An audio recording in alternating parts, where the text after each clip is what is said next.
Poésie, tutoriel maquillage. On sait combien les hommes adorent se maquiller, se faire beau, les femmes aussi d'ailleurs. En l'occurrence, peu importe, hommes ou femmes, nous adorons d'être beaux et de nous offrir à tous les yeux, aux nôtres d'abord, sous le plus bel aspect possible. Maintenant, pour peu que nous nous adonnions à l'art de la poésie, idem, nous n'hésiterons pas à dessiner, à parfaire, à préciser, à nuancer, à retoucher ça et là indéfiniment le visage du poème pour qu'il atteigne au point de perfection souhaité. Alors, la première qualité d'un poème, c'est d'abord, avant tout, d'être court. Et c'est pourquoi j'ai choisi pour objet du présent tutoriel maquillage le quatrain, soit ce petit poème de 4 vers seulement. Mais attention, ce n'est pas parce qu'il est court qu'il est plus facile, bien au contraire. Sa petite taille fait que l'on peut juger en un instant de son charme, de sa grâce et de la qualité de l'art de son auteur. Bien, quelle est l'inspiration du jour? Oh, je sens quelque chose, non pas du tout de triste, mais un peu mélancolique, un peu évanescent, un peu charmant si possible. Oui, je vais chercher sur la palette les couleurs qui conviennent. Rose. Mais oui, la rose, la fleur, la teinte me vient à l'esprit. Déjà, c'est prendre une touche de naturel qui apporte toujours sa fraîcheur au poème. Et puis, la teinte bois de rose, le corail rosé, sur un visage, c'est la couleur qui va avec tout. Mais que je fasse attention. Je me connais, j'adore le flashy, j'adore le fluo, le glow. Non, il faut tamiser mon ardeur. Une rose fraîche, mais peut-être quelque chose de un peu fané pour aller dans le côté mélancolie. Oui, c'est ça. Une rose fanée à côté d'une fraîche. Pour commencer, il ne faut pas forcer sur le blush. C'est un début de poème. Il faut savoir être simple, ne pas envoyer le lecteur ou l'auditeur chercher dans le dictionnaire ce qu'il ne comprend pas. Un début de poème.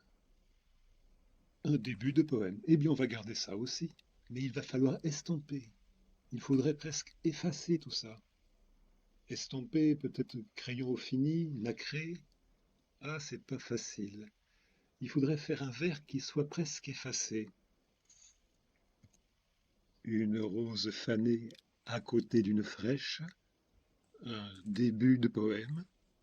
Un vers presque effacé. Mais ça y est, j'ai fait la moitié du quatrain. Je sais ce qu'il faudrait maintenant. Un nom propre, une référence poétique un peu illustre. Par exemple, ici, il faut un caractère fugitif, rien d'appuyé.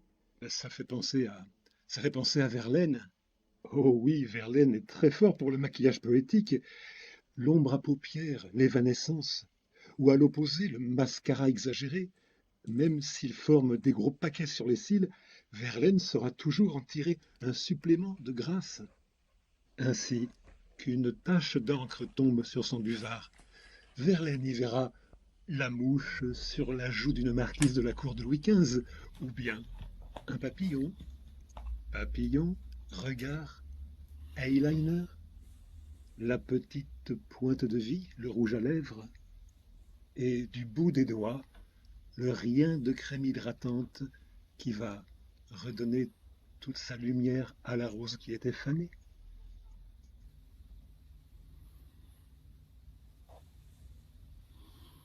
Une rose fanée à côté d'une fraîche. Un début de poème, un vers presque effacé. Un Verlaine soufflant sur de l'encre qui sèche, et l'esquisse d'un chant qui rend vie au passé.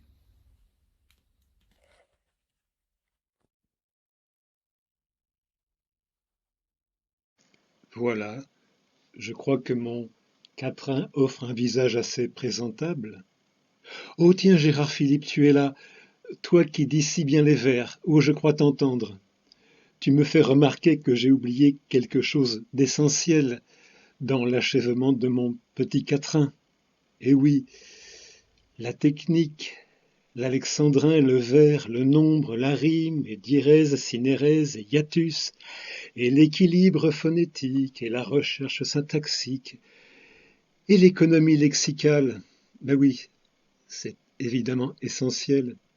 Mais tiens, je vais te lire quelque chose de Paul Valéry. Je pense que tu vas prendre plaisir à l'entendre.